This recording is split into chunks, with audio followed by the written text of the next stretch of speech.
গরম ভাত সঙ্গে বাটা মাছের ঝাল, আর কিচ্ছু বাঙালির প্রয়োজন পড়ে না।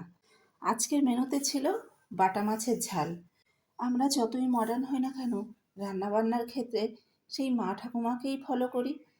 আজকে বাটা মাছের ঝালটা একদম আমার মায়ের হাতের বাটা মাছের ঝাল মতো রান্না করব। প্রথমে নুন আর হলুদ দিয়ে এটাকে ভালো করে ম্যারিনেট করব। মা বলতেন মাছ মাংস যাই হোক না কেন ভালো করে ম্যারিনেট করলে স্বাদটা যেন দুর্দান্ত হয়। তাই ভালো করে মাছটা নুন আর হলুদ দিয়ে ভালো করে ম্যারিনেট করে নেব। দুটো মাছ যখন ম্যারিনেট করা হয়ে যাবে, এটাকে মিনিট 10 লবণ আর হলুদটা অ্যাবজর্ব করার জন্য রেখে দেব। আর তারপরে যদি মাছটা শুধু ভাজা করেও খাও তবুও অসাধারণ লাগে। আর তোমরা তো জানোই আমি মাছ ভাজা খেতে ভীষণ পটু। যাই হোক, আজকে ভাজা নয়, ঝাল হবে। এইভাবে ম্যারিনেট করা হয়ে গেছে, এবার এটাকে অ্যাবজর্ব করার সময় দেব।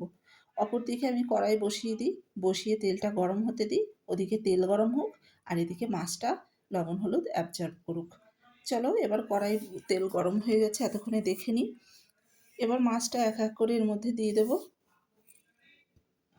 মাছটা ভাজা হতে থাকুক, অপরদিকে আমরা মশলাটা রেডি করি। হলুদ সর্ষে, কালো সর্ষে আর গোটা কয়েক কাঁচা লঙ্কা। কাঁচা লঙ্কাটা তোমরা তোমাদের প্রয়োজন অনুযায়ী বাড়িয়ে বা কমিয়ে দিতে পারো। এবার পেস্ট সর্ষের মধ্যে সামান্য নুন আর হলুদ দিয়ে দিয়েছি।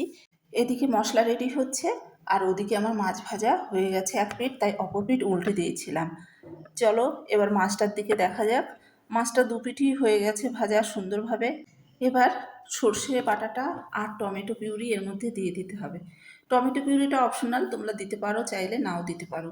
আর যেহেতু নুন হলুদ সর্ষে বাটার মধ্যে আমি মিশিয়ে রেখেছিলাম, তাই এখন নতুন করে আর নুন বা হলুদ কিছুই অ্যাড করব না। চলো মাছটা এপিঠ ওপিঠ দুপিঠ ভালো করেই মশলাটা ভালো করে মিশিয়ে নিতে হবে। নিয়ে খুব সামান্য পরিমাণ জল এখানে দিলেও চলে, না দিলেও চলে। আমি একটু দিয়েছি। দিয়ে এবার এটাকে ঢাকা দিয়ে মিনিট 10 রেখে দেবো। একদম নিভু আছে। বাহ, সুন্দরভাবে মশলাটা অ্যাবজর্ব করে নেবে মাছ দুটো। ব্যাস, আমাদের আজকে বাটা মাছের ঝাল রেডি। এবার দরকার শুধু গরম গরম ভাতের সাথে এটা পরিবেশন করতে। বাহ, এদিকে ভাতটাও রেডি হয়ে গেছে।